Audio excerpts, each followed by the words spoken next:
If I could sit down with my younger leader self, the one still thinking like a top producer, I tell him this: stop thinking like an individual producer and start thinking like an operator. Because here's the danger. If you stay narrow, trying to lead from your old playbook, your team will stall. Your processes, they'll start breaking. You'll be the one holding everything together by effort alone. And from the outside, it will still look like growth. And the numbers, they might even climb. But inside, you'll feel the system slipping through your hands. Because the business only runs when you're there to hold it together. And the longer you leave that way, the less control you're actually going to have. But the sooner you go wide is the sooner you'll stop managing production and start actually running the business. I was a top performing wealth advisor, leader, and executive in the wealth management industry for 23 consecutive years, building and running multi-billion-dollar businesses. Few ever get insider access to what it actually takes to reach the top levels in this business. I launched EliteVate to change that. This is my mission. So what are you going to learn from this conversation?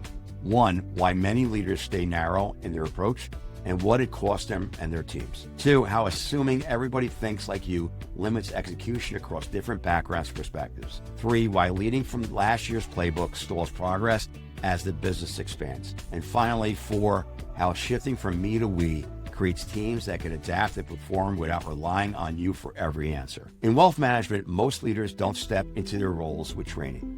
They step in because they produced. And that's the trap. You get promoted for results, but nobody hands you a blueprint for how to actually run the business.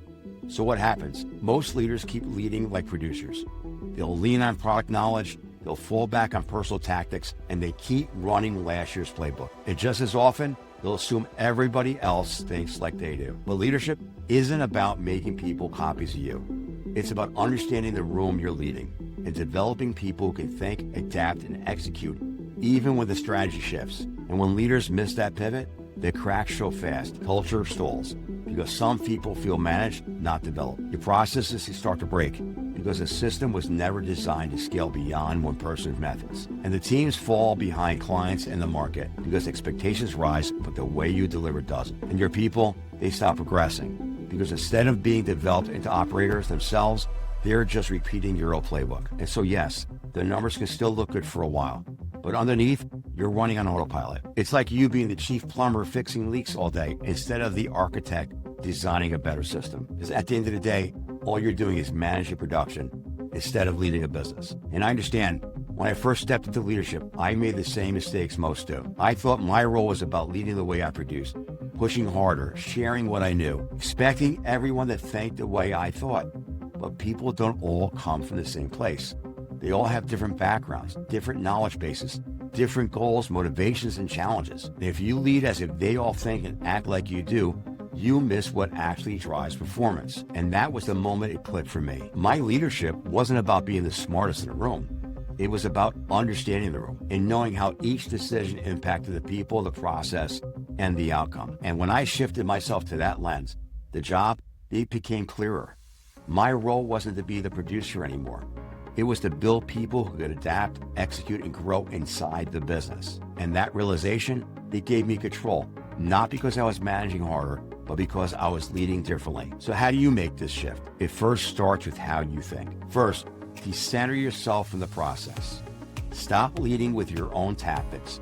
What worked for you individually won't work across a room of people with different skills, goals, and backgrounds. Your leadership means creating structure that works for the team, not just for you. Second, you have to widen your lens. You're still tied to revenue, but now you need to own risk, compliance, client experience, and the culture that supports all of it. And if you treat those as afterthoughts, they'll become the cracks that break the business later. And third, focus on building people who can adapt. Your job isn't to supply all the answers. It's to create an environment where the team understands the strategy, knows how to execute, and can pivot quickly when things change. And finally, operate wide. Your role is to see across functions, connect strategies, and run the business so performance isn't dependent on you, but built into the system. So what's the benefits of doing this?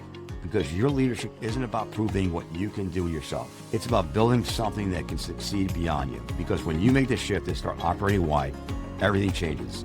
You stop relying on a single playbook and start creating systems that work across the business.